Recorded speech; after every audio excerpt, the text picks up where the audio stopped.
ലാബിന്റെ പരിപാടി അല്ലാതെ ഈ സൈഡ് ബിസിനസ് ഒക്കെ എങ്ങോട്ട് ലാഭത്തിലാണോ? സൈഡ് ബിസിനസോ? സൈഡ് കയറിന്റെ കച്ചവടം ഇല്ലേ ഇവിടെ? കയറിന്റെ കച്ചവടമൊന്നും ഇല്ലല്ലോ. പിന്നെ വെളിയിൽ എഴുതി വെച്ചിട്ടുണ്ടല്ലോ, എന്തുവാ? മേടിക്ക് കയറുന്നു. അയ്യോ, അത് മേടിക്ക് കയറുന്നല്ല, മേടി കയർ. പേരെഴുതി വെച്ചേക്കുവാ. അങ്ങനെ തന്നെ. വന്ന് കേറിയില്ല, അതിന് മുന്നേ കൗണ്ടർ. ലാഭല്ലയോ? ഒരു ചെറിയ സാധനം ടെസ്റ്റിന് അങ്ങോട്ട് ഇട്ടതാ, കേറുവോ നോക്കായിരുന്നു. അത് പൊളിഞ്ഞു കേട്ടോ. നേരത്തെ ബ്ലഡ് കൊടുത്തിട്ടുണ്ടായിരുന്നോ? രാവിലെ ഒരു കൊതു വന്നിച്ചിട്ട് എടുത്തോണ്ട് പോകുന്നായിരുന്നു, ഇങ്ങോട്ട് കൊണ്ടുവന്നായിരുന്നു. അതല്ല, നേരത്തെ ഇവിടുന്ന് ആരെങ്കിലും വന്ന് ബ്ലഡ് എടുത്തിട്ടുണ്ടായിരുന്നോ? റിസൾട്ട് വാങ്ങാൻ വന്നാണോ? അതാ ചോദിച്ചത്. അല്ലല്ല, അങ്ങനൊന്നുമുള്ള സംഭവം അല്ല. പേരെന്തുവാ? പേര് കോരിത്തോട്ടിൽ പ്ലാവിളയിൽ കുഞ്ഞിക്കുട്ടൻ. സൂപ്പർ ആയിരിക്കും കേട്ടോ കോരി കുടിക്കാന്.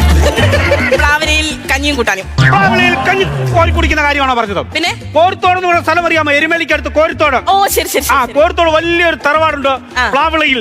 അവിടുത്തെ മോനാ ഞാൻ, കുഞ്ഞിക്കുട്ടൻ. മൊത്തം എഴുതണം, കോരിത്തോട് പ്ലാവിള വീട്ടിൽ കുഞ്ഞിക്കുട്ടൻ എഴുതും. എന്തേലും കാട്ടിക്കൂട്ടാൻ പറ്റത്തില്ല, നിറച്ചെഴുതണം, മൊത്തത്തിൽ എഴുതണം. ഈ കോണോട് കോണൊന്ന് പിടിച്ചു നോക്കിയാൽ തികയത്തില്ല.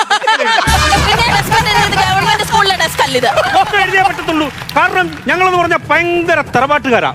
എന്റെ അച്ഛൻ പഴയ ചുരിദാറാ. ഞാനാണെങ്കിൽ എടുത്ത് കളയാ, അല്ലെങ്കിൽ കുത്തി നിറച്ചാൽ തലേണ ഉണ്ടാവും. ചുരിദാറല്ല, പഴയ തഹസിൽദാറാണ്. തഹസിൽദാർ.